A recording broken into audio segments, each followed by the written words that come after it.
Hola queridos amigos, bienvenidos a otro capítulo de Contracara aquí por TLV1, toda la verdad primero. Agradecemos a los que nos siguen, nos difunden, nos acompañan semanalmente, gracias.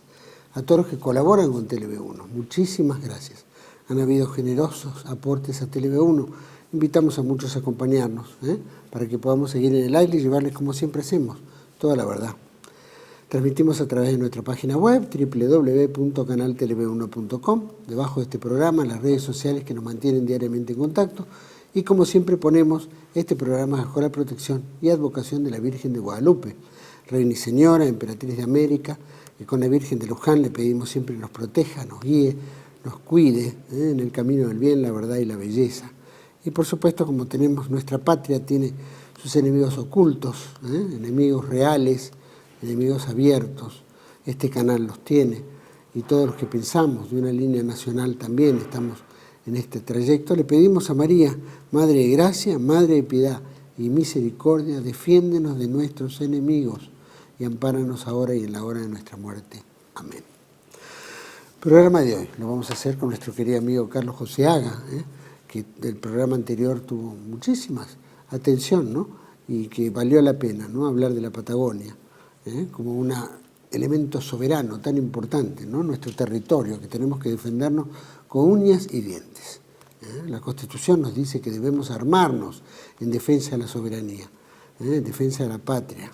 Así que bueno, no está exento eso. ¿Por qué? Porque el mundo después de Yalta también ha tenido todos sus vericuetos, y esos vericuetos han transformado el mundo en otra forma, ¿no? Se han creado organismos internacionales, organismos de crédito que empezaron a someter también a las naciones. Y eso generó toda una línea de pensamiento. Los que estuvieran fuera de esa línea iban a ser castigados y los que no seguirían en un camino de prosperidad. Nosotros tuvimos la dicha de tener una tercera posición, no queríamos ser ni de un lado ni del otro. Pero ni de un lado ni del otro tuvo un costo. Y ese costo fue como las grandes potencias se tiraron contra la Argentina, un país que en ese momento estaba solvente, económicamente fuerte, militarmente fuerte. En fin, íbamos en un camino de desarrollo realmente sostenible, como diría hoy la palabra. Y después aparece el Yalta II, ¿no es cierto?, donde bueno, empieza la avenida de la democracia, los golpes de Estado, todo esto que los golpes de Estado, la avenida de la democracia, donde terminan siendo subordinados a un poder mundial. Y el relato de decir que vamos a estar bien ha sido en detrimento del desarrollo de la Argentina. Cada vez fuimos cediendo más cosas, se fue el área de privatizaciones, tuvimos lo que nosotros hemos enfrentado, ¿no?, una crisis en la educación, en la formación, en la cultura, en la economía, en las finanzas, ¿no? Y hemos abultado esta deuda externa que nos ha sometido enormemente y que hoy estamos pagando un pato enorme por la inoperancia, irresponsabilidad y maldad de los gobiernos políticos que hemos tenido desde el golpe de Estado en adelante hasta hoy. Entonces es muy difícil. Todos los gobiernos que han dicho no, vamos a salir adelante con grandes promesas nos han sometido a esta deuda tremenda que, más allá de su inconsistencia inicial, se fue formalizando a través del tiempo en cambio de bonos y refinanciamientos, etcétera, etcétera. Bueno, hoy nos trae a esto, ¿no?, donde hasta energéticamente nuestro potencial, tanto industrial como de recursos naturales, etcétera, pareciera que está totalmente desintegrado, ¿no? Y son bombas que van tirando para afuera nuestras riquezas y no asumimos el desarrollo propio. Vamos a tocar un poquito de estos temas, ¿no?, porque ha venido, el gobierno está feliz, ¿no es cierto?, de que le han aprobado 20.000 millones, más otro tanto que viene de otros bancos. Esta felicidad no se es tal cuando, ¿no es cierto?, estamos entrando en 500.000 millones, ¿no?, de deuda. Y esto implica vencimientos y vencimientos que siempre coartan la posibilidad de desarrollarnos, de crecer. Es decir, cada vez va hacia la línea de la desintegración geográfica, la desintegración soberana, ¿no? Y eso es lo que implican las deudas, ¿no?, un sometimiento y una deuda perpetua, ¿no? Nunca vamos a salir de ahí. Es la famosa ley de la usura, y estamos sumergidos en una usura. y están los componentes de la usura que están chupándole la sangre al país y que estamos permitiéndolo siempre por cuentitos que nos vienen relatando que vamos a estar mejor y esta zanahoria, ¿no es cierto?, que estamos corriéndola para alcanzar y que nunca la alcanzamos. Vamos a tocar un poquito de estos temas, hacer una revisión con nuestro querido Carlos Joseaga. Bueno, estamos en conexión directa con nuestro querido amigo Carlos Joseaga. Carlos, gracias por recibirnos nuevamente en este nuevo programa, después de una semana, llamémoslo, de descanso. ¿Cómo estás? Y bueno, muy bien, muchas gracias por la invitación, como siempre. Gracias a todos los que han escrito en el último programa, que fue muy frondoso. Sí, la Patagonia, República, ¿no? Este drama en marcha. Bueno, pero es una buena señal, ¿no? Es una buena señal de que por lo menos la gente se lo tomó como hay que tomar estas cosas tan serias, ¿no?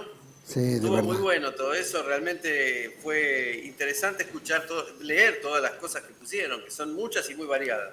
Muy bueno todo. Más de 200 comentarios, muy importantes, porque aparte, bueno, hay que tomar, como bien decís, las cosas en serio, ¿no? Y el tema de la Patagonia es realmente un peligro porque es nuestra soberanía, ¿no es cierto? Corremos el riesgo no solo con la Patagonia, sino el país entero, ¿no? En momentos de crisis, de caos, todo es posible en disolución, ¿no? Siempre está el apetito de los grandes, de los poderosos, de los interesados que puedan coquetear con algunas provincias e incitarlas a partirse o apartarse de la geografía general del país, ¿no? Ese es el drama. Pero bueno, peleamos y ese fue un buen programa. Ahora estamos en algo parecido, ¿no? Acaba del viernes pasado, hemos visto que el ministro Caputo ya anunció que el Fondo Monetario había aceptado, ¿no es cierto?, girar, o por lo menos a la Argentina, 20.000 millones de dólares, de los cuales es un salvataje frente a la crisis política, social, que estaba viviendo el país y financiera, sin duda, un gobierno que estaba enclenque y que en cualquier momento podía generarse un gran estallido. Bueno, el Fondo Monetario salió a apagar el fuego y otorgando esos créditos, de los cuales, bueno, se recibió con felicidad, con augurio, ¿no?, con sonrisas, con abrazos entre ellos, ¿no? Pero el país es el que se endeuda 20.000 millones de dólares más lo que venga del Banco Mundial, Banco Interamericano y otras instituciones de préstamo. Así que, ¿da para estar tan alegre de recibir 20.000 millones o simplemente le da al gobierno el oxígeno suficiente como para llegar a las elecciones y ver qué pasa? Bueno, si yo considero que 20.000 millones de dólares, de los cuales 20.000 millones son para el fondo, porque eso es lo que vence hasta el periodo que se acordó este nuevo crédito de facilidades extendidas, o sea, son 20.000 para pagar 20.000. Claro. Considerando los intereses, eso, o sea, toda la plata que nos dieron se la lleva al fondo. Lo que esta gente está festejando es que no se cayó el gobierno. Claro. ¿No? Ahora, vos me preguntaste algo así muy directo, como si sirve para llegar hasta las elecciones. La verdad sería un milagro que sirva para llegar a las elecciones, porque ahora está todo manejado, están interviniendo los organismos públicos para bajar, organismos como el Banco Nación y otros, para bajar el dólar, porque tienen libertad para hacerlo, no está más teóricamente el cepo, que hay muchos que discuten ese punto, pero esto marcha directamente a un colapso, es decir, porque hay que ver una cosa muy, muy elemental, o sea, al ritmo que esto va, y va a ir rápido, ¿eh? Y va a ir rápido, cuando se acaben las liquidaciones y todo eso, vamos a volver a estar en el mismo escenario en menos de 60 días. Y de 60 días no hay fondo más, no hay otro fondo monetario. Lo único que hizo el fondo fue cubrirse ellos y dejar a los otros fuera. Y ahora, bueno, es un problema del gobierno ver qué hace con los otros. Pero mientras tanto, hay una remodelación de la Argentina que marcha a velocidad de crucero. Bueno, las condiciones, hay que ver también, obviamente, las condiciones que pone el Fondo Monetario en todo esto es justamente la levantada del cepo, reforma tributaria, reforma fiscal, es decir, empezaron una décima de de correcciones que el gobierno debe llevar a cabo, que el gobierno ya se adelantó diciendo, no, esto ya lo teníamos listo, ¿no?, para presentarlo al fondo, por eso nos prestan la plata. Pero bueno, la libre disponibilidad en un país que le debe al fondo este año 14.000 millones más los intereses, etcétera, o sea que no sé de qué va a disponer en el lapso de tiempo en que venza, ¿no es cierto?, la forma de pago que hay que nutrir al Fondo Monetario, ¿no? Porque este es temporal, Bueno, al fondo le vencen dentro de un par de meses, si no me equivoco. sí, pero esto es una especie de trampa, porque en realidad el fondo está sirviendo como un agente de propaganda para que liquiden los del campo que estaban sentados arriba de sus cosas y no las liquidaban.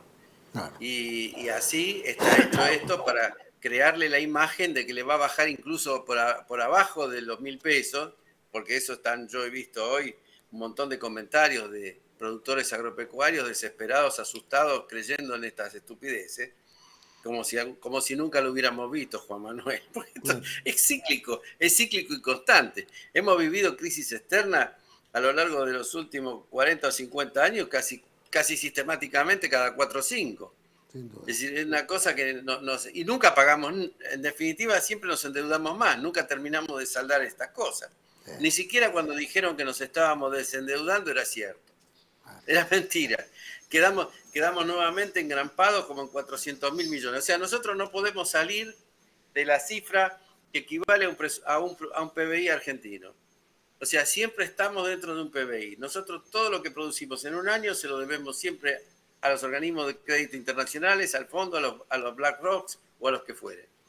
Y eso es el modelo que se instaló en 1976 con una salvedad que ahora estamos en una fase donde se va a reformular ese esquema, y no por un esquema mejor, sino por un esquema de mayor dominio. O sea, hasta ese momento había ocurrido un fenómeno muy interesante mundial. O sea, estaban las dos grandes potencias nucleares, que eran básicamente Rusia y Estados Unidos enfrentados, estábamos hablando del 76, y en ese momento Estados Unidos, en su área de influencia, nosotros, ejerció un poder para crear un mundo financierista.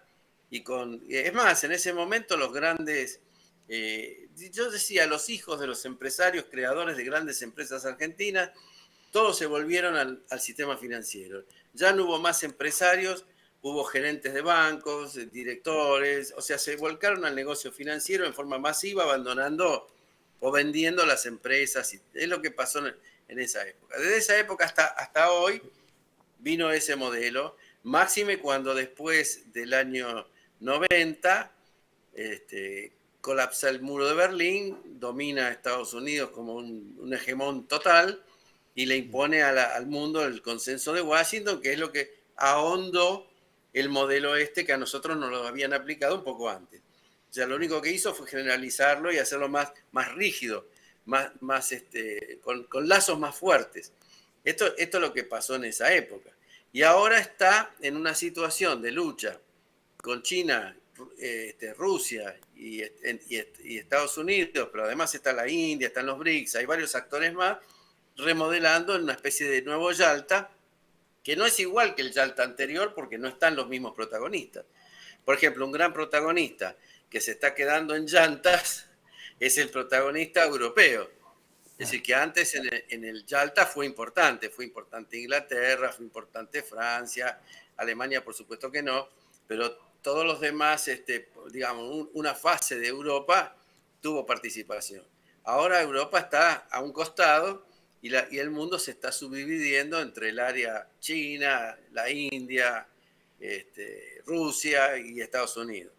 Y esto es lo que está ocurriendo, o sea, hay una nueva división. Y la Argentina, que en la época en que se hizo lo de Yalta tenía un gobierno nacional, hoy no lo tiene, porque cuando pasó lo de Yalta surgió la tercera posición, como tratando de mostrar en una forma u otra que no estábamos dispuestos a que nos pongan como se dice, en el rompecabezas, en el lugar que se les antojara a ellos, sino que la Argentina y una parte de Latinoamérica liderada por la Argentina estaba decidida a ser protagonista de su propia política, de su propio destino, que no le iban a fijar el destino desde afuera.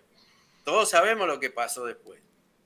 O sea, después de eso vinieron los golpes de Estado, el ciclo, no solo en Argentina, en toda América Latina el golpismo era el dominante. O sea, Estados Unidos quería someter a la política que había establecido en Yalta a todos los países de América Latina de una forma drástica, y el tipo que se oponía era un tipo derrocado, básicamente, ¿no? Le hacían una operación y chao. Y así pasó durante un largo periodo de tiempo. Después eso se aflojó y pudieron reconstituir los sistemas políticos y volver a tener democracias. Pero duraron poco, porque enseguida, después de los 70, otra vez empezaron los golpes de Estado, nosotros en el 76, Chile en el 73, y así vamos viendo. Y bueno, el modelo había que rediseñarlo, y lo rediseñaron. Antes usaban el sistema de la división del trabajo, antes usaban otros mecanismos diferentes, las ventajas comparativas. Entonces, ventaja comparativa quiere decir que si vos producías una cosa, otro producía otra. Por ejemplo, venía una empresa multinacional y decía, vamos a hacer autos. Bueno, a la Argentina le tocan caja de velocidad. Pero no, yo quiero hacer el auto entero, le decías vos. Pero no, vos vas a hacer caja de velocidad, el otro va a hacer la carrocería, otro va a ser el motor, otro, y así se repartían. Esa es la división del trabajo, para que a la multinacional el número final le diera una cosa que competitiva o Ahora, ¿qué pasó? Aparecieron potencias emergentes, sobre todo la más importante, China, que hoy en día le sacó ventaja tecnológica a Estados Unidos. Una ventaja tecnológica que no se puede revertir. Esto es lo más importante de todo. O sea, de 50 indicadores de tecnología, China lleva ventaja en 47 sobre Estados Unidos. Y hay dudas si lleva ventaja militar o no. Claro. Y hay dudas si lleva ventaja militar o no sobre Rusia. Entonces, claro, viene toda esta era Trump que pone en blanco y negro, es como que el rey está desnudo nuevamente, es decir, pone en blanco y negro que esto es un garrote y es una cosa que es a la fuerza tratar de imponer el dólar y tratar de imponer la cortina del dólar. Las palabras que usa la gente, incluso este otro que va a venir en estos días, hoy, ¿no es cierto?, dijo a los europeos, si ustedes se apartan del dólar, los vamos a degollar. No utilizó un eufemismo chiquito, ¿no? Si ustedes se apartan del dólar. Pero es que hay una cantidad de países de Europa que se están apartando del dólar. Y se van a apartar del dólar. De hecho, toda Europa tiene el euro. Es decir, que en realidad lo hicieron depender del dólar, pero al final están buscando una solución. Y no sé cuánto tiempo van a tardar en arreglar su situación con Rusia, porque comprar energía cara, no poder venderle a nadie, ver cómo todas sus industrias se van, no se sabe bien a dónde, porque tampoco van a volver a Estados Unidos. Porque yo creo que no van a volver a Estados Unidos porque el Asia-Pacífico tiene básicamente más de la mitad de la población mundial y unos Estados Unidos cerrados sobre sí mismos apenas y 250 millones de habitantes. Entonces, no sé si a una compañía de estas que ya se fue y que tiene precios competitivos y todo, le conviene volverse a Estados Unidos así como así, porque a Trump se le ocurre aplicar aranceles. Va a tener un problema grande. No hay solución. Y a nosotros nos imponen un modelo muy clarito. O sea, Argentina, un país pastoril, que va a producir litio, que va a producir petróleo y gas, y que va a producir, digamos, va a vivir del turismo. Son 4 rubros. 4 rubros para 50 millones de habitantes, y todo el problema principal es que sobran las 3/4 partes de los 50 millones. Claro.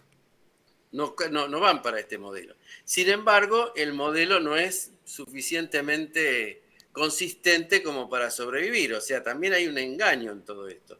El verdadero engaño es que todo esto se va a concretar muy poco, casi nada, y lo que están tratando de hacer es conectar las mangueras que tiran nuestra riqueza, nuestras rentas hacia afuera.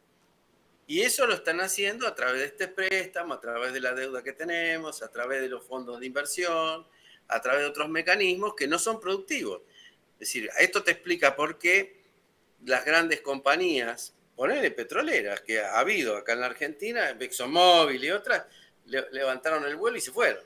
Vos decís, ¿cómo? Si están entregando todo, está el RIGI, está esto y está lo otro. No, el RIGI es para los gerentes prebendarios, las empresas que gerencian la prebenda. Entonces esas que ya están en la Argentina se inscriben en el RIGI, algunas, no ni siquiera todas, se inscriben en el RIGI, ¿para qué? Para no pagar nada. O sea, todavía es para asegurarse que lo que saquen del país se queda afuera. Porque ellos ya están acá, pero nuevos que pongan plata y es muy improbable. Yo lo Ahora, veo... este modelo que decías, que obviamente, bueno, vimos en Yalta el modelo nuevo mundial, ¿no es cierto?, de reconstrucción de Europa y bueno, y todo eso trae Bretton Woods, la conformación de nuevas agencias de préstamo, de finanzas, Banco Mundial, en fin.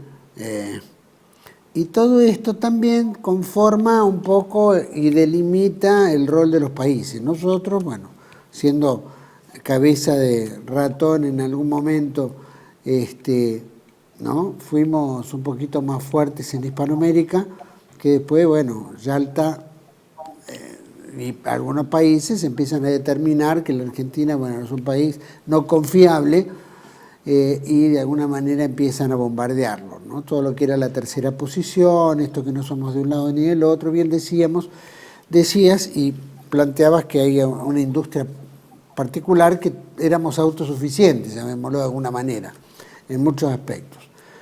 Obviamente los golpes de Estado y todo impidieron que ese desarrollo de modelo nacional caducara y comenzamos en un país dependiente, ¿no es cierto?, productor de materia prima y dependiente de producto terminado, es decir, porque había, como bien decía, también distribuir el trabajo, todo eso, ¿no es cierto?, en la década del 70, en fin, 90, y después las privatizaciones.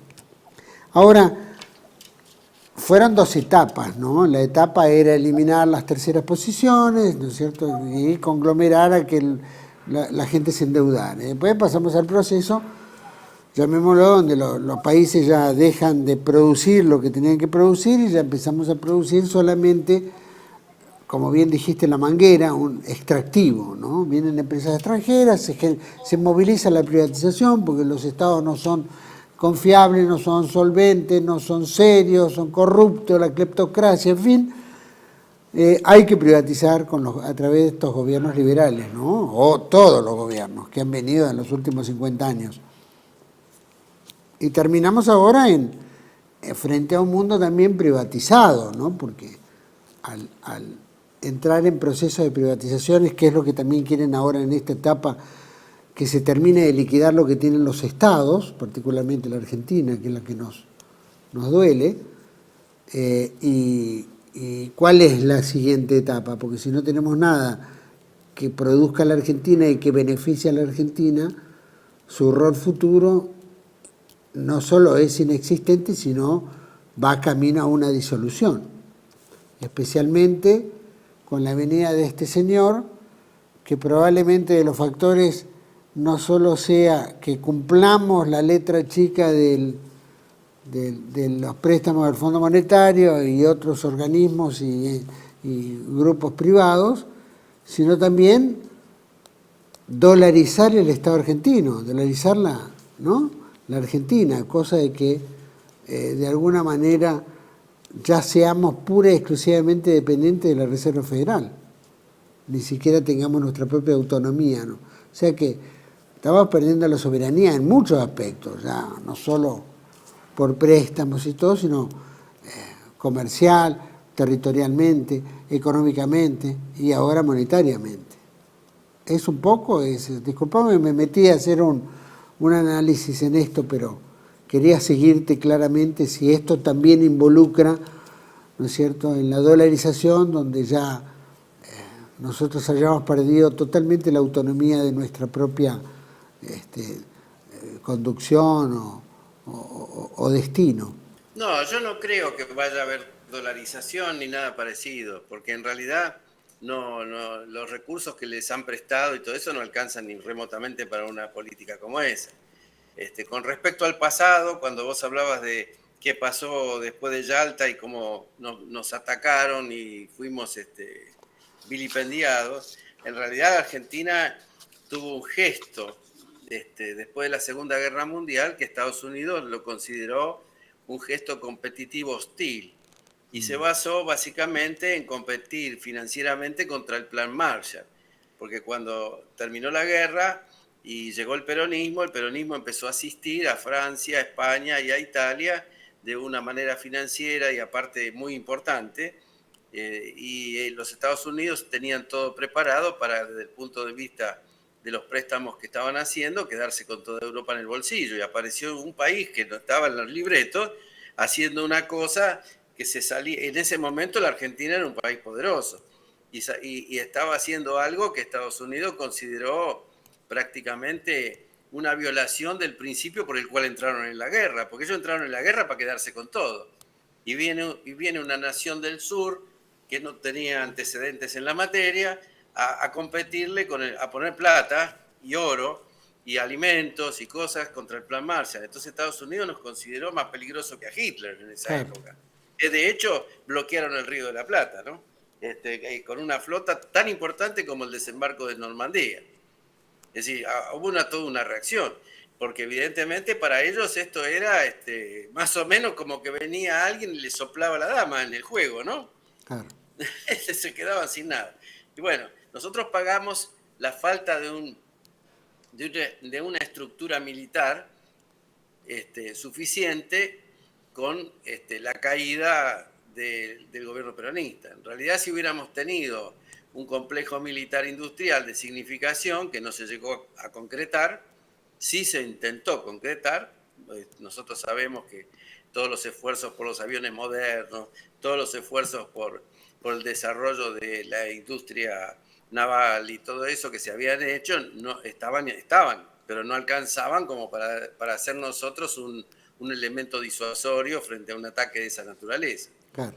Entonces, bueno, poco a poco nos doblegaron. Eso es lo que vino ocurriendo. Pero después siempre la ideología, como la Argentina es un país de ideología fuerte y de historia fuerte, porque nosotros para ese momento éramos el 50% del Producto Bruto Latinoamericano, total.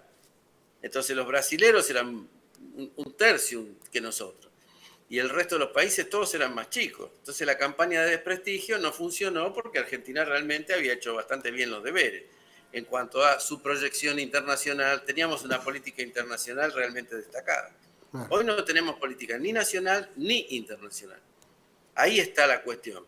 Entonces uno mira las cosas y dice, bueno, ahora la Argentina es rica porque tiene vaca muerta y todo. Y yo miro acá los datos que tengo y las petroleras nuestras, pongamos las tres principales, que son YPF, Vista y Pampa.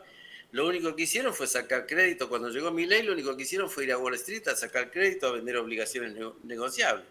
Y por cifras chicas, 600 millones una, 170 la otra, y ahí estamos, ¿no? Ahora que baja el precio del petróleo, porque a Estados Unidos le conviene bajar el precio del petróleo, porque está con eso atacando a Rusia y está atacando a otros países, y además se está beneficiando internamente, porque lo que ellos quieren hacer es poner el precio de la energía barata, poner bajo los impuestos, poner para que vuelvan las industrias. Se acordó un poco tarde Estados Unidos de hacer eso. Y ese es el punto principal. Pero ¿cuánta plata hace falta en este momento? Mira, en los últimos 90 días YPF se desvalorizó de 18.000 millones de dólares a 14, estoy leyendo, a 14.400, para no meter la pata. O sea, son 6.000 millones de dólares de pérdida en 90 días. ¿No? Y por supuesto que han salido gente como Marín y todos los que están dirigiendo la cosa. No, bueno, nosotros con 45 dólares por barril todavía somos rentables. ¿Así? ¿Y cuánto es la inversión que hay que poner para esto? Por eso cuando te dicen todas estas cosas, ahí está la mentira. O sea, hay un grupo de empresas prebendarias poderosas, internamente poderosas, porque internacionalmente no lo son, como se ven en estos números, no se ve, ni remotamente. Nunca llegamos a lo que producíamos en 1998 de petróleo.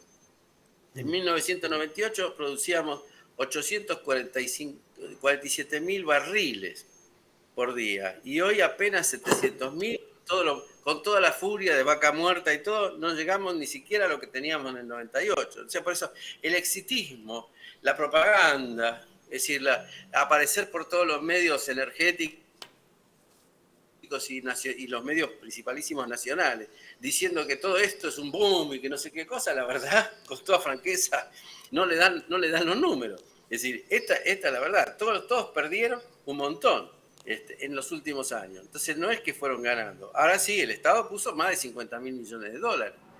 No es una cifra pequeña. Eso es todo lo que nosotros aportamos por vía de subsidios y demás. Y después, la inversión total en vaca muerta, si vos te pones en la idea de, bueno, porque cuánto exportás es realmente poquito. Y si vos te das cuenta que todavía no llegamos a la producción de 1998, la exportación es un número bajo. Es decir, la exportación son 3.700 millones de dólares al año y figuramos en el ranking de los países que exportan petróleo en el número 30. Entonces, vos decís, bueno, es el país. O sea, cuando vos ves cómo te están encajando en el rompecabezas, esto te muestra cómo te están encajando, porque están haciendo un cuento chino, o sea que está bien.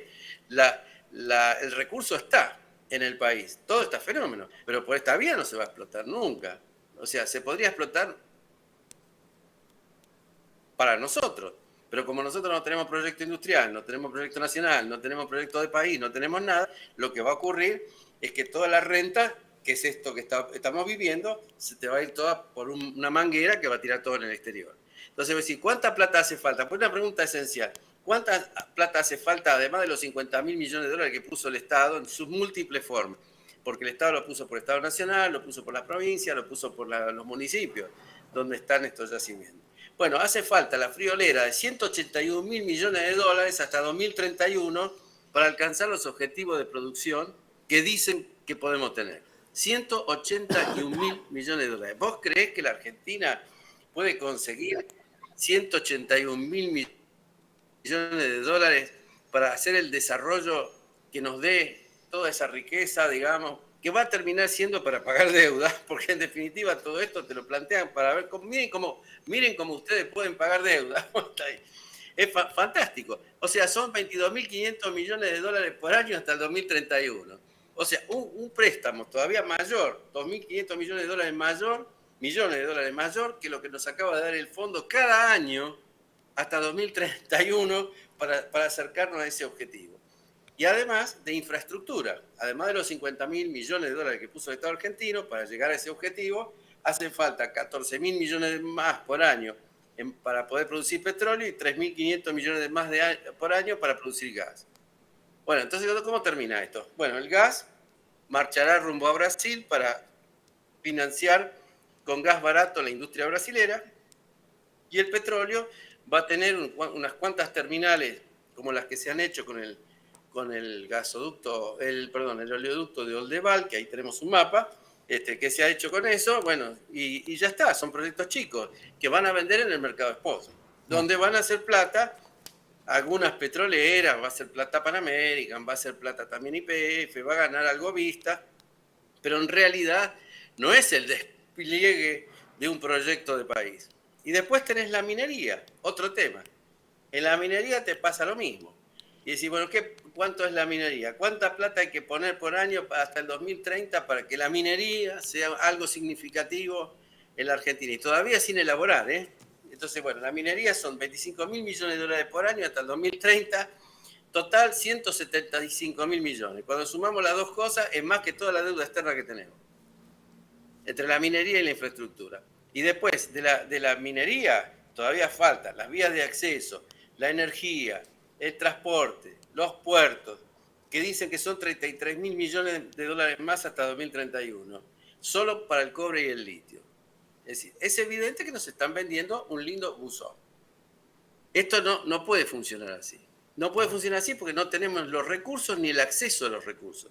Es decir, distinto es si nosotros decimos, bueno, tenemos todas estas riquezas, las ponemos a trabajar dentro de la Argentina, evitamos importar tanto, fabricando nosotros todas las cosas que podemos fabricar, alimentamos a nuestra población, la vestimos, le damos medios de transporte, le damos educación, le damos salud, le damos todo lo que se necesita para que sea una población sana y bien educada, con capacidades para entrar en el mundo de la tecnología, que es el mundo en el que con esto nos estamos alejando totalmente.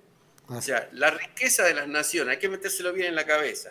Es un cambio muy grande. Yo sé que para el movimiento nacional, para todos los que somos de una época partidarios de un modelo y una serie de cosas, cuesta entenderlo, pero ya no es más todo esto que estoy hablando. Claro. O sea, la verdadera riqueza está dentro de la cabeza de la gente. Es la gran capacidad, la tecnología, la innovación, lo que hicieron los chinos. China está ahí, soplando la nuca de Estados Unidos porque hizo eso. No está ahí por otra cosa. Sacó 800 millones de personas de la pobreza por eso. Y nosotros, en vez de sacar gente de la pobreza, metemos cada día más gente en la pobreza. Y también es por eso. O sea, si creyéramos en este modelo que nos están presentando como la solución, y quiero ser claro, nos la están presentando todos los dirigentes políticos. Todos son gerentes de esta cosa, que en realidad no es otra que el vaciamiento y la generación de una manguera de extracción de renta hacia afuera. Entonces todos vienen y dicen, bueno, yo voy a traer el mejor inversor. ¿El mejor inversor qué es? ¿El que convierte en qué? En nada. Imagínate que lo que estamos haciendo con el petróleo es poner un caño, meter el petróleo dentro de un barco y que se lo lleve. Que además se liquida afuera, que no tiene que rendir por el Banco Central nada, que paga una regalía. Y hay un montón de gobiernos provinciales corruptos, porque vamos a ser claros, que les hacen toda la infraestructura gratis, porque el día que se acabe el petróleo no sé qué van a hacer con esos caminos, con esos caños, con esos oleoductos, con todo eso, más toda la gente empobrecida que va a estar atrás de ellos. No sé si llegan al primer aeropuerto para poder huir. Carlos, es decir, interesantísimo, sí, la verdad, porque este es un llamado de conciencia muy importante, ¿no? Saber que los números son enormes, que son parte de la deuda externa, que probablemente este mismo número es el que tienen los argentinos depositados en bancos extranjeros, ¿no? Porque siempre se decía que el mismo número de deuda que tiene el país es prácticamente la misma cantidad de dinero que tienen los argentinos fuera. O sea que si eso se invirtiera, obviamente daría un salto enorme. Vamos a ir un pequeño lapsus de corte y volvemos enseguida. Me interesa, ¿no es cierto?, de toda esta realidad, cómo se puede afrontar hoy día, ¿no?, en esto, cuando tenemos que depender también de dinero extranjero porque nos han sumergido en una deuda escandalosa y que probablemente mañana los mismos acreedores puedan decir, no, señores, esto es mío, y punto, no pago nada y me lo quedo. Es decir, puede ocurrir cosas por el estilo, como pasa con el territorio, ¿no?, con la tierra. Pero quiero que me digas, a ver, cómo también se puede salir de este acolladero, ¿no?, digamos, en un rubro específico, como es ¿no?, vaca muerta con sus tentáculos. Vamos a un pequeño corte y volvemos enseguida con Carlos José Haga, hablando un poquito de esto, de la realidad que tenemos en términos energéticos y esto que develó en Yalta 2, ¿no?, desde 1970 en adelante. Ya volvemos. TLV1 se complace en anunciar que estará transmitiendo en su canal TLV1 Clips valiosos programas emitidos antes de la censura sufrida. El lienzo prohibido, El revés del derecho, Combates por nuestra historia, Disenso, Historias de Malvinas, entre otros que podrán encontrar en este enlace.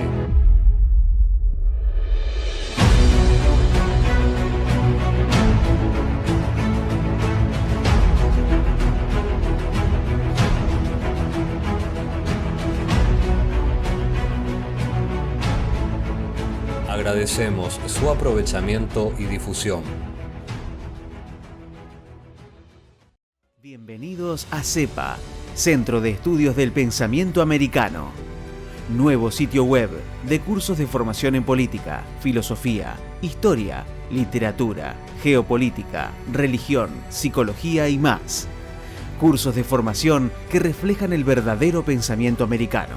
Lo invitamos a elegir el curso de su agrado ingresando en www.cepa.la.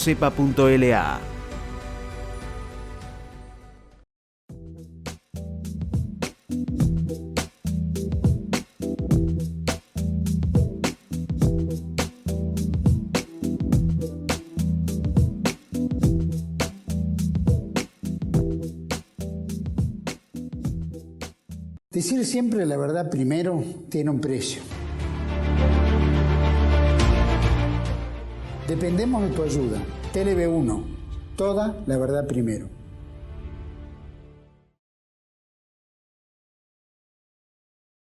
Bueno, estamos de vuelta en este segundo bloque con don Carlos Joseaga. Invitamos, por supuesto, a todos a integrar proyectoargentino@yahoo.com. Si quieren escribirnos, si no, debajo de este programa siempre están bienvenidos para que toquemos temas tan interesantes como el que estamos tocando ahora. Carlos, 181.000 millones, ¿no? Para Vaca Muerta, más 175.000 millones para el tema de gas, más, ¿no es cierto?, las inversiones anuales para que el desarrollo sea y podamos ser, llamémoslo, una potencia. Eso podríamos llegar a ser una potencia. ¿De acá a cuánto? ¿Al 2030? Tenemos 5 años, 6 años. Y todos los errores que ya cometimos, ¿no?, que no los cometió China, ¿no?, o otros países, ¿no?, que se fortalecieron, Brasil, sin ir más lejos, ¿no? Y nosotros estamos en el furgón de cola, ¿no? ¿Cómo se puede develar esto? ¿Cómo se puede revertir? ¿Cómo se puede develar? Bueno, nosotros no es solo una cuestión de números, pero los números pesan. Es decir, si nosotros vemos con claridad cuál es nuestra situación financiera desde el punto de vista a dónde va la riqueza argentina, nos vamos a dar cuenta que más de la mitad de la riqueza argentina toda se va afuera. Y ese es un primer punto. O sea, se va afuera a través de todos estos pactos, a través de todos estos créditos, a través de todas estas deudas, a través de los bonos, del carry trade, de todo el paquete de financiarismo. O sea, ese es el lugar en el concierto de las naciones que nos toca. Es decir, no nos toca, como el de Brasil, de ser una potencia industrial que se hace espacio a los codazos, muchas veces, para conseguir tener participación. Entonces, nuestro problema es que no podemos asumir ese modelo tal como está. Yo creo que nosotros en condiciones de afrontar eso, no tenemos, si lo afrontáramos así como está, creyéramos todo este discurso, porque todo lo que yo acabo de decir no es otra cosa que un relato. El relato de que somos ricos, que tenemos recursos, de que con los recursos podemos llegar a empardar la situación y que así podemos seguir viviendo de todas estas cosas de por vida. No es cierto. Entonces, este es el cuento chino que nos han vendido a nosotros no, el que nos venden los gerentes de los poderes internacionales. Los gerentes de los poderes internacionales son nuestros dirigentes políticos. Entonces, vienen diciendo todo eso a sabiendas de que esto no se va a llevar a la práctica, porque no están estos recursos dentro del país, el país no tiene capacidad para gestar esa financiación, y si la gestara tampoco está claro el destino. ¿Cuánto tiempo más los hidrocarburos van a ser centrales? ¿10 años, 5 años, 4 años? Bueno, todo esto se pasa a desarrollo. ¿A qué precio? Porque cuando te dicen son $45 y demás, bueno, esperá, primero hay que amortizar los 181 mil millones, después, o sea, lo que está diciendo es, dame $45 y los subsidio y yo me hago un negocio. Me hago un negocio muy particular que funciona. A ellos les funciona. Yo creo que a la gente que tiene esos negocios le va a funcionar siempre, pero al país no le funciona para nada. El problema es qué hacemos con el país. Entonces, una cosa es que todo este sistema de pago hay que suspenderlo. Yo no digo entrar en un default así como se hizo la vez pasada, pero nosotros tenemos que hacer una suspensión hasta que estemos en condiciones de hacer un mundo donde equilibremos la situación social y política argentina. Eso es fundamental. ¿Qué hacemos? Pues el desarrollo y la riqueza va a venir, como dije antes, de la capacidad intelectual del pueblo argentino, que se tiene que desarrollar tecnológicamente, que se tiene que desarrollar industrialmente, que industrias nuevas, no estamos hablando de las viejas industrias, porque si no estaríamos peleando con arcos y flechas contra el sistema tecnotrónico global. No, tampoco podemos tener éxito en eso. Entonces hay que hacer una actualización de la doctrina nacional. Hay que hacer una actualización de la doctrina nacional. Algo que muchos dirigentes todavía no entienden. Y volvemos a repetir los eslóganes de otras épocas donde no fue bien. No fue bien. Realmente sí, logramos un desarrollo y una cosa importante. Pero no fue sustancialmente decisivo después de ciertos movimientos, ciertos acosos políticos y ciertos contextos internacionales que fueron variando.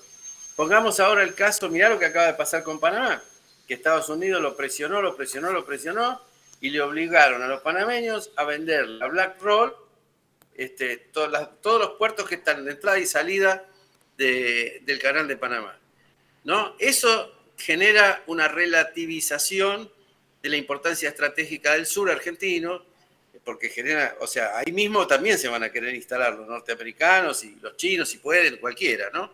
En los pasos bioceánicos, y tenés que 43 terminales, 1900 atracaderos, en 170 países pasaron a poder de BlackRock ayer, en un día. Es decir, fíjate lo que significa en el comercio mundial.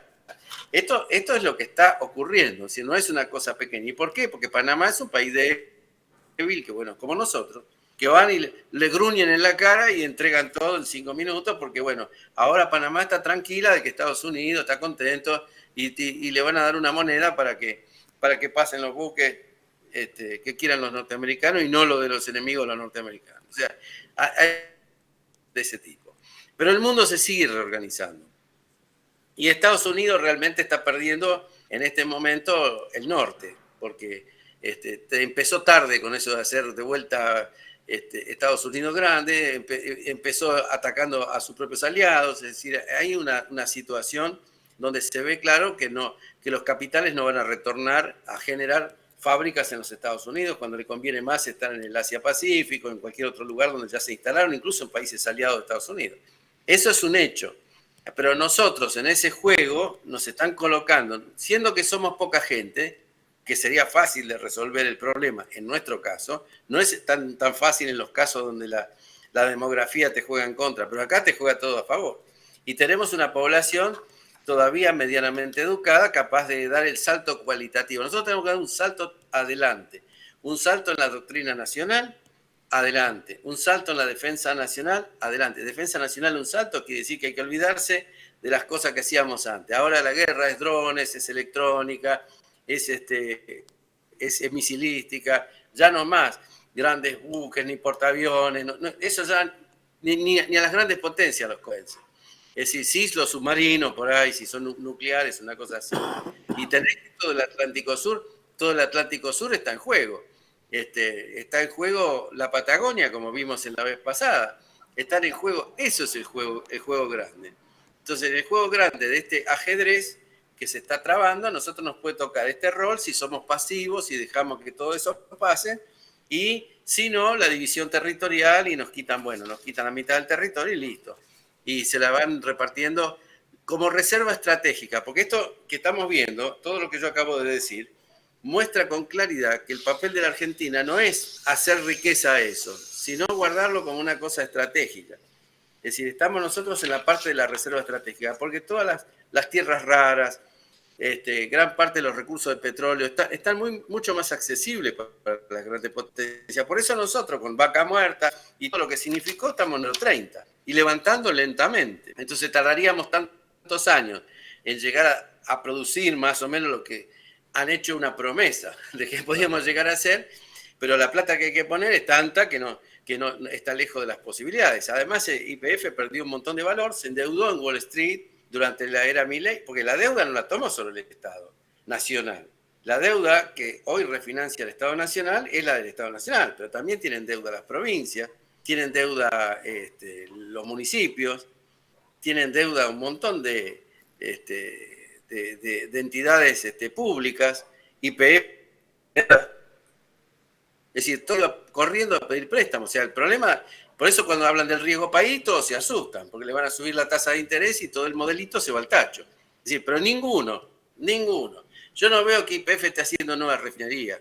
Yo no veo que YPF esté pensando en cosas, salvo YPF Luz, ¿no? Que es una empresa aparte nueva, que bien trabaja en el sector de las energías renovables. Es decir, es una empresa joven que tiene la vieja filosofía. Pero el resto de todo eso no hace nada nuevo, ni siquiera repara las que tiene. Y no se sabe bien, la verdad, no se sabe bien dónde va a terminar este tema. ¿No? Porque es así. Yo no veo que estemos desarrollando ninguna cosa. Acaba de salir en los anuncios que Pan American Energy había descubierto, ¿no es cierto?, mayor proporción de petróleo en la provincia de Chubut. Bueno, ahí estamos hablando de que hay otra reserva supuestamente importante, no tanto como Vaca Muerta, pero bueno, que es más económico extraerlo de ahí que de Vaca Muerta, por ejemplo, ¿no?, por los costos que implica y la inversión. Pero sigue siendo, como bien decís, ¿no?, Pan American Energy es una subsidiaria de la British Petroleum, y volvemos de vuelta, ¿no es cierto?, Bueno, Pan American hace mucho que trabaja en Chubut. Correcto, sí. Sí. Sí, pero ahora ha descubierto o por lo menos un sector importante de petróleo nuevo, o por lo menos lo acaban de anunciar ahora. Justo ahora van anunciando, ¿no?, todas estas cosas que pareciera, ¿no?, que descubrió gas similar al de Vaca Muerta en Chubut, gas por lo menos. Bueno, a lo que voy es, ahora se empiezan, ¿no?, como buenas noticias de que hay más cosas, pero están en menos manos nuestras, ¿no? Están todas, como bien dice acá, o privatizadas o concesionadas o en camino de, ¿no? O sea, cada vez menos en manos propias. Y como bien decís, es una manguera que tira para afuera. Bueno, en el caso de Pan American, es una de las compañías que tiene más experiencia en la provincia de Chubut y que viene trabajando desde hace muchos años. Y tenía explotaciones convencionales. El hecho de trabajar en la provincia de Chubut, que recordemos que es una de las provincias que trabaja en esas provincias unidas del sur, ¿no? Es una de las fundadoras. Independientemente de eso, cabe decir que, bueno, que lo que se hace ahí es una explotación adecuada al tamaño del recurso que tienen y a las posibilidades de evacuación del recurso. Pero el objetivo sigue siendo siempre el mismo. El objetivo es llevarlo a la costa, de la costa a una boya y de la boya directamente a la exportación. No tiene un destino interno. Es decir, nuestros recursos están todos apuntando hacia afuera. No pudimos ni siquiera, en el caso de la minería, por ejemplo, no pudimos ni siquiera transformar el litio en una base. Argentina, bueno, el petróleo dijimos que era el número 30, o sea, está siempre en una escala menor para un nivel de negocio de una compañía mediana, chica dentro del mundo. No son grandes compañías. Las grandes compañías se fueron todas, casi todas de la Argentina. ¿Por qué? Y bueno, porque este esquema no le da posibilidad de crecimiento real. Si fuese así, la ExxonMobil nunca se hubiera ido de la Argentina. La Chevron hubiera venido a poner su gran planta de 30.000 millones de dólares para licuar el gas, que es un producto con un poco más de valor agregado. Y otras más hubieran entrado a participar. Pero uno dice, ¿por qué se caen todos estos convenios? Porque parece cosa de mandinga, como diría. No es cosa de mandinga. Simplemente se caen porque el negocio, ellos saben y se mueven en el mundo. Son compañías sus ganancias a veces superan el Producto Bruto de la Argentina. Se mueven y piensan, bueno, hay posibilidad de un desarrollo, hay posibilidad de un negocio grande, que este país se va a despertar y va a hacer un boom en esta materia. No va a hacer nada de todo eso. ¿Qué va a hacer? Y pequeñas cositas así como estas, que son las que pueden manejar para el nivel que le permiten. Y bueno, ¿y con eso qué hacemos? Y enriquecemos a cierto núcleo, muy chiquito, el 5 o 10% de la población, máximo, ¿no? Máximo, con mucha ganas. ¿Y qué hará el resto? ¿Viste? La pregunta, cuando uno habla desde la política, hay que pensar en eso. De la política, ¿qué hacemos con el resto? ¿Los matamos a todos? ¿Hacemos la eutanasia como quieren algunos para los jubilados? No sé, no entiendo bien esos planteos de esta gerencia que nosotros tenemos por clase política. El problema pasa por ahí. Si nosotros no nos damos cuenta de eso, toda la riqueza que tenemos y que es nuestra, un día de agoteo se va a ir yendo. Y la que no se vaya va a quedar en el camino, porque como va a venir un mundo de alta tecnología, está viniendo, un mundo de alta tecnología basado en la economía del conocimiento y todo lo demás, y nosotros no estamos preparándonos para eso, y bueno, vamos a terminar como si fuéramos poco menos que de los poco menos que Haití, te voy a decir. O sea, esto dirige a la Argentina hacia hacia ese destino. Y la clase política que se basa en estos recursos, porque todas estas cosas que estamos viendo las desarrollaron todos los que estuvimos del 76 hasta ahora, prácticamente todos. Todos estuvieron en la misma idea del mismo modelo. Solo que ahora, con la batalla comercial y la puesta en evidencia de una remodelación del planeta en una especie de Yalta 2, queda más explícita. Antes era todo subrepticio, pero ahora queda completamente explícito. Y entonces ahora se nota con claridad que nuestro papel es un papel muy secundario y que toda la clase política que tenemos acepta ese papel y trata de hacerlo funcionar. Y por eso van y buscan a los poderes extranjeros para que les solucionen los problemas. Eso es lo que tratan de hacer. Yo, la verdad, honestamente, veo que no se trata solo de encontrar un camino y hacer un proyecto y desarrollar, sino que tenemos que sumar gente en una clase dirigente o gente del pueblo o gente del común, de los argentinos, que tenga la capacidad que la tienen, para ir armando una dirigencia diferente. O sea, todos tienen que tener la vocación de meterse en estas cosas y tratar de no darle consenso a toda esta locura.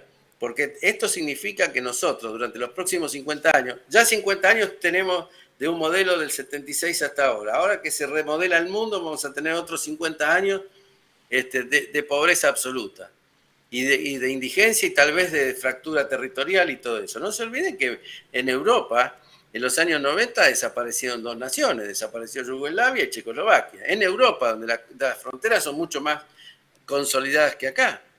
Y desaparecieron las dos y quedaron hechos una fragmentación ahí de países prácticamente inviables.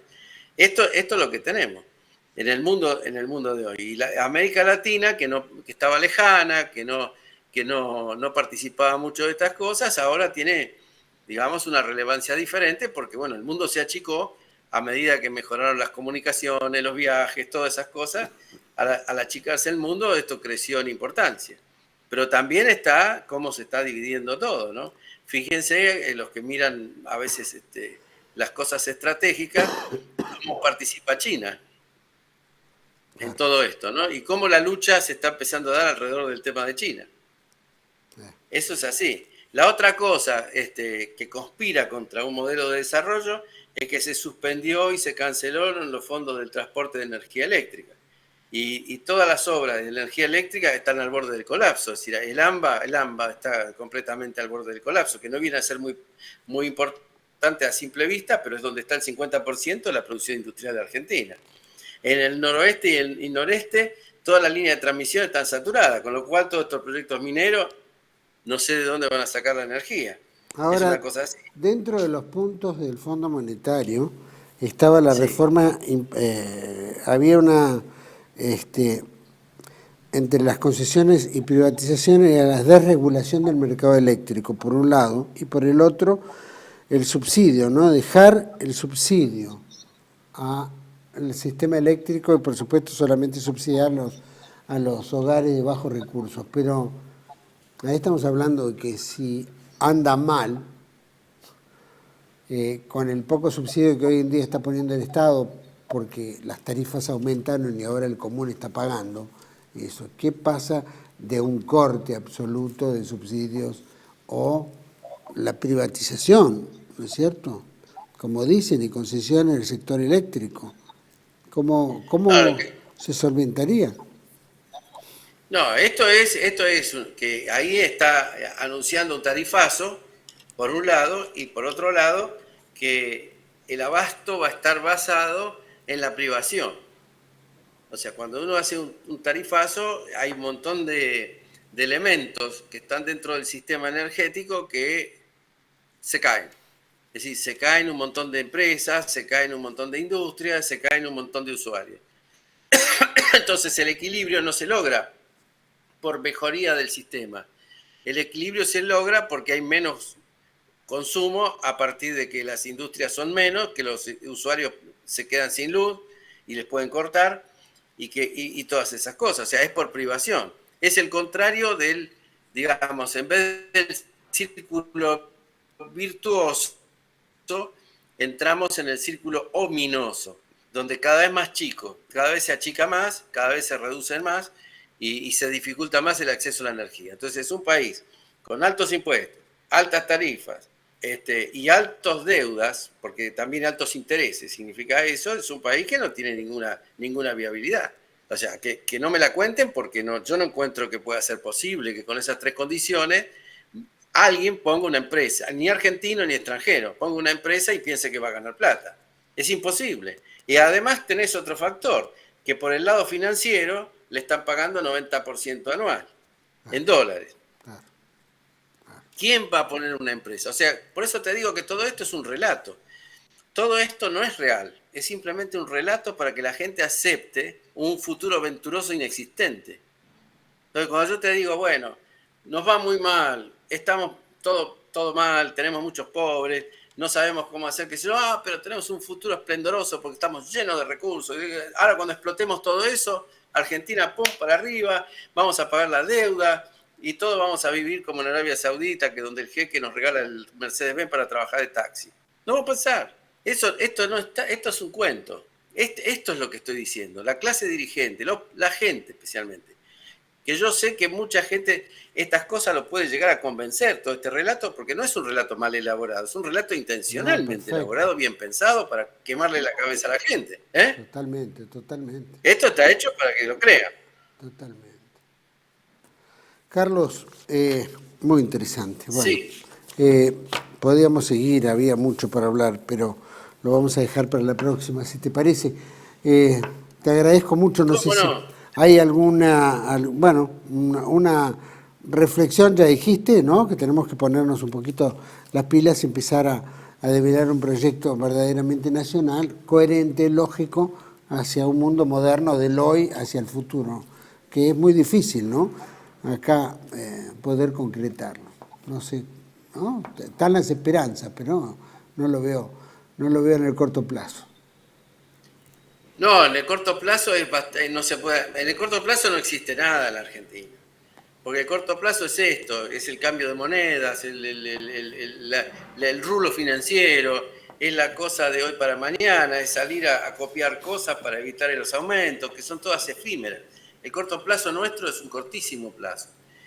Lo que no tenemos de largo plazo son visiones de largo plazo. Y las visiones de largo plazo se basan para mí, en perfeccionar la calidad de la gente.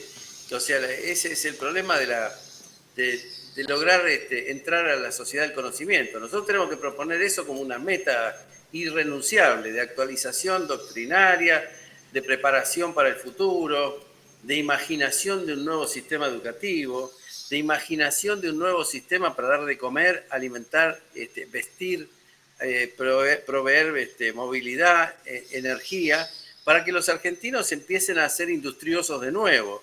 Porque nosotros no tenemos que esperar nada de afuera en ese sentido. Nos equivocaríamos mucho en pensar que tanto Estados Unidos como China nos va a dar todas las facilidades para que pongamos una industria que compite con la de ellos. Olvidemos, no, eso lo tenemos que buscar con nuestros recursos y nuestras capacidades propias. No podemos pedir que ellos nos ayuden a competir con ellos mismos. Estados Unidos jamás lo quiso y China no lo va a permitir.